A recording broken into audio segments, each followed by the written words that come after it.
Salam sejahtera Bapak Ibu, saudara-saudariku yang dikasihi Tuhan, dimanapun saudara berada. Bersama saya Pendeta Yosef Riri Masih. Pada saat ini saya ingin mengungkapkan apa yang saya amati selama 16 tahun saya menjadi pendeta dan mengembalakan jemaat. Dan doa saya kiranya apa yang ingin saya sampaikan ini menjadi perenungan bagi kita semua untuk kekristenan yang lebih baik ke depan, yaitu kekristenan yang rukun, saling mengasihi untuk meresponi doa dan perintah Tuhan Yesus. Ini yang saya boleh renungkan selama 16 tahun ini, dan saya ingin sampaikan kepada Bapak Ibu Saudara untuk kita boleh berjuang bersama-sama untuk kesatuan dan kerukunan umat Kristen, baik di Indonesia dan kami harapkan di seluruh dunia. Melihat kurangnya upaya yang sungguh-sungguh dari umat Kristen dan juga dari lembaga-lembaga Kristen agar umat Kristen boleh bersatu, saling mengasihi, nampaknya tidak terlihat ada upaya yang sungguh-sungguh untuk menyatukan umat Kristen. Dan ini akan mengancam semakin terpuruknya kekristenan di Indonesia. Maka dengan iman, secara independen, saya ingin membentuk satu komunitas dengan nama Komunitas Warga Kerajaan Sorga. Tentu saja bersama-sama dengan jemaat lokal yang Tuhan percayakan, GBI Rumah Kasih, dan juga untuk sahabat-sahabat pendengar acara saya di radio maupun di Facebook. Saya ingin mengajak kita semua untuk berjuang bersama-sama. Visi dari Komunitas Warga Kerajaan Sorga adalah berjuang untuk membangun komunitas Kristen yang hidup rukun, saling mengasihi, saling menolong, dan saling melayani tanpa memandang denominasi gereja, tanpa memandang suku, maupun tanpa memandang status sosial untuk mentaati perintah Tuhan Yesus Kristus. Karena inilah perintah Tuhan Yesus dalam Yohanes 13 ayat 34 hingga ayat yang ke-35. Bahkan Tuhan Yesus berdoa supaya umat Kristen itu bersatu dalam Yohanes 17 ayat 20 dan ayat yang ke-21.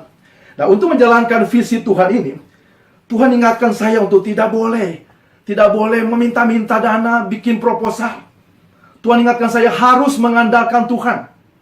Biarkan Tuhan yang berkarya, Tuhan yang tahu siapa orang-orang yang akan dipilih untuk ikut berjuang. Karena Tuhan mau kita mengandalkan Tuhan. Tuhan mau saya mengandalkan Tuhan dalam setiap perjuangan di dalam pelayanan. Yeremia 17 ayat 7 dan 8 itu Tuhan ingatkan supaya saya sungguh-sungguh mengandalkan Tuhan.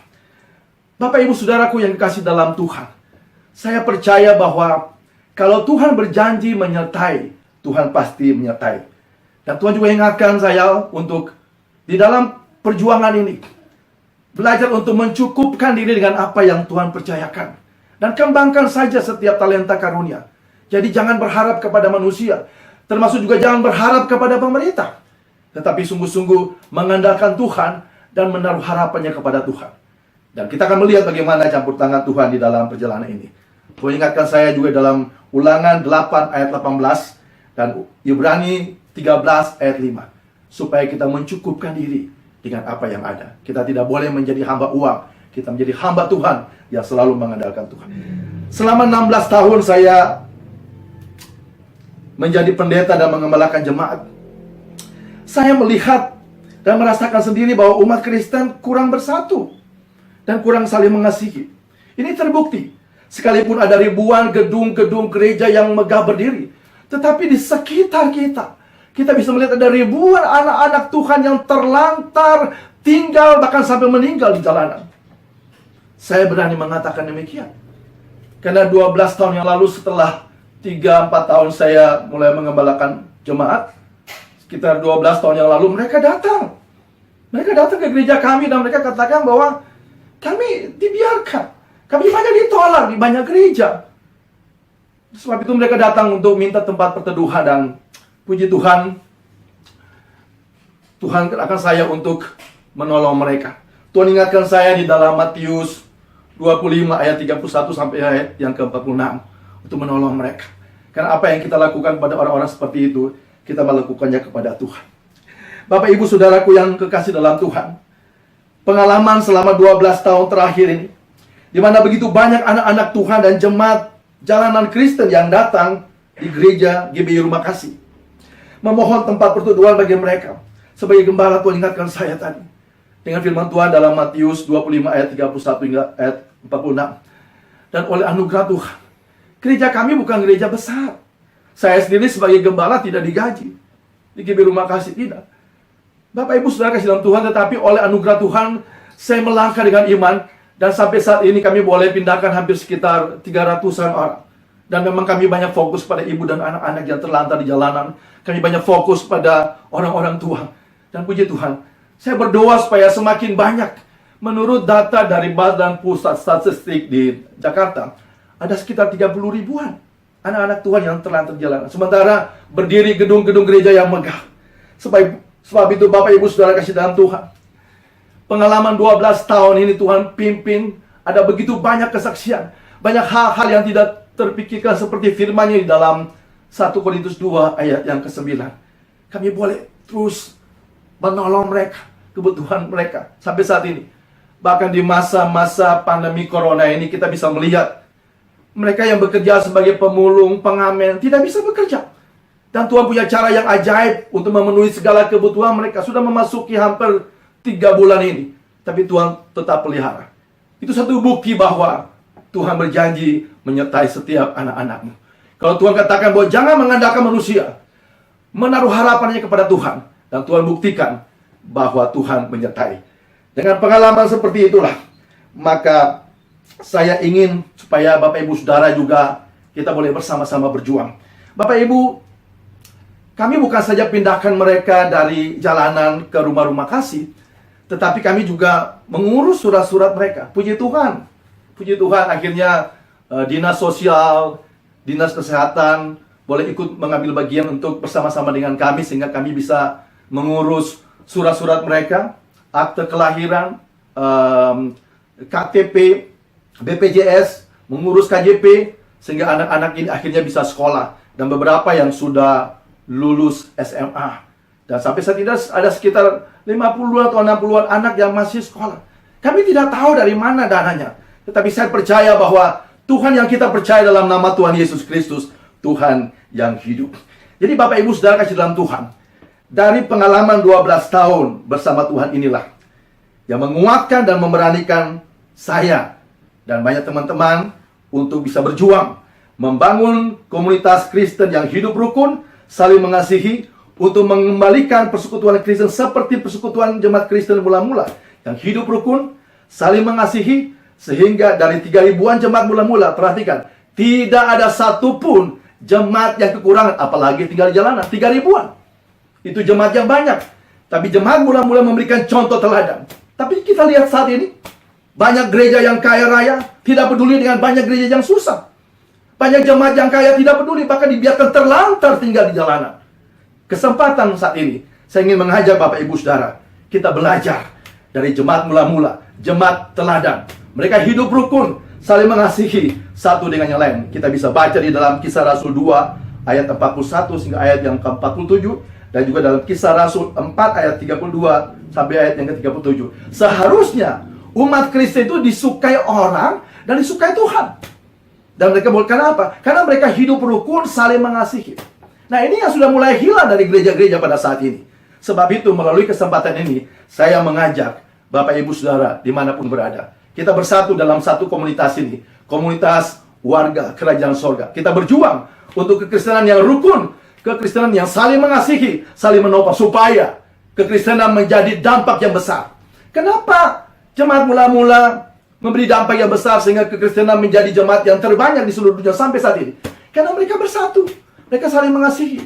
Tetapi kenapa di Indonesia sudah ratusan tahun gereja ada di sini, Injil masuk di sini, tapi kekristenan tidak pernah bertumbuh? Jawabannya adalah karena kita tidak bersatu dan kita tidak saling mengasihi. Percuma kita banyak khotbah, percuma kita bikin KKR, tapi kalau kita tidak bersatu, kita tidak saling mengasihi untuk meresponi doa Tuhan Yesus, maka percuma kekristenan ada di sini. Sebab itu pada kesempatan ini, dengan berani, dengan iman percaya pada Tuhan Yesus, saya ingin mengajak Bapak Ibu Saudara semua untuk kita bersatu dalam komunitas warga kerajaan surga, sama-sama berjuang untuk membangun kekristenan yang rukun, hidup saling mengasihi satu dengan yang lain. Beberapa program yang saya sudah siapkan dalam waktu dekat ini, mungkin kita akan terus lakukan. Yang saat ini sudah berjalan adalah kita tetap menyiapkan rumah-rumah kasih sederhana. Sementara ini memang kami baru menyiapkan rumah-rumah kasih di tempat di mana mereka beraktivitas, karena saya juga memang tidak bisa menyediakan pekerjaan dalam waktu dekat, ya, karena mereka harus diurus surat-surat dan lain-lain. Tetapi kami cari tempat di dekat situ supaya mereka tidak di jalanan. Dan puji Tuhan, mereka bisa urus surat-surat sampai saat ini. Tetapi rencananya ke depan kita berdoa supaya kita punya di setiap daerah di seluruh Indonesia ada rumah kasih yang besar. Minimal di rumah kasih itu minimal ada 50 kamar supaya kita bisa pindahkan sekitar 50-an. Saya berdoa supaya ke depan tidak ada lagi anak-anak Tuhan. Karena Tuhan katakan bahwa kita harus saling menolong, terutama dimulai dari anak-anak Tuhan dulu. Nah, kalau kita sudah menolong setiap anak-anak Tuhan di seluruh Indonesia, tidak ada lagi yang hidup dalam kemiskinan, maka kita juga bisa menolong bangsa ini, menolong pemerintah bangsa ini untuk menolong, membantu masyarakat yang hidup dalam kemiskinan. Kemudian kita juga akan, program kita juga adalah untuk menolong hamba-hamba Tuhan, membantu hamba-hamba Tuhan yang hidup dalam kesulitan, jemaat serta gereja-gereja. Biarlah ada kesetaraan, ya, ada kesetaraan antara setiap gereja-gereja. Saya sangat berharap gereja-gereja besar mulai berpikir untuk tidak memikirkan diri sendiri. Apa yang harus kita kumpulkan di dunia ini? Tidak ada yang akan kita bawa ke surga. Sebab itu kalau Tuhan berikan kita kelebihan, seharusnya kita berpikir bahwa kita harus berbagi satu dengan yang lain. Saya juga rencana akan membuat KKR dengan tema-tema seperti hanya Tuhan Yesus Kristus saja telah menjamin kepastian ke surga. Kemudian ada tema bukti yang tidak terbantahkan bahwa Yesus Kristus adalah Tuhan. Kemudian ada tema hidup kekristenan yang benar. Dan juga ada tema diberkatilah orang yang mengandalkan Tuhan. Dan banyak tema-tema yang lain. Dan tujuan dari KKR ini bukan supaya saudara mengidolakan pendeta, ya. Karena tujuan dari KKR ini adalah mengajak setiap umat Kristen untuk tahu dan percaya bahwa setiap orang itu punya kuasa. Saya memperhatikan ada begitu banyak KKR-KKR yang terjadi. Semua orang Kristen maju didoakan. Seharusnya orang Kristen itu punya kuasa. Kalau kita baca dalam Markus 16 ayat 17-18, tanda-tanda ini menyertai orang percaya. Artinya setiap orang percaya itu punya kuasa. Pendeta berkhotbah tidak harus mendoakan orang Kristen. Yang harus didoakan kalau orang yang belum percaya yang maju. Nah, sebab itu dalam kesempatan ini KKR yang akan saya lakukan ini bukan supaya saudara mengidolakan saya, tapi saya mengajak kita semua untuk sungguh-sungguh menggunakan kuasa yang Tuhan berikan kepada setiap kita. Dan kita menangkan Indonesia untuk kemuliaan bagi nama Tuhan. Lalu ada satu program yang saya sedang persiapkan juga adalah Festival Paduan Suara Interdenominasi Gereja. Ini tujuannya untuk supaya membangun kesatuan di antara umat Tuhan, gereja-gereja Tuhan. Dan banyak program-program yang lain untuk kita bisa membangun ke depan. Sebab itu saya rindu supaya bila Bapak Ibu Saudara dimanapun berada, saya ajak untuk bergabung bersama-sama, ya. Dalam kesempatan ini mengajak sahabat-sahabat semua dari Sabang sampai Merauke, bahkan di luar negeri, saya mengajak untuk kita berdoa sama-sama, kita berjuang bersama-sama, dan kita melihat bagaimana campur tangan Tuhan supaya kekristenan kembali seperti kehidupan kekristenan yang Tuhan inginkan. Adalah kekristenan yang rukun, saling mengasihi, hidup damai satu dengan yang lain. Bagi Bapak Ibu Saudara kasih dalam Tuhan yang ingin bergabung dalam komunitas warga kerajaan surga ini, silakan boleh WA saya atau SMS ke 0815 1339 2007, 0815 1339 2007. Mungkin kalau saudara sudah WA saya, dan nanti kita akan bisa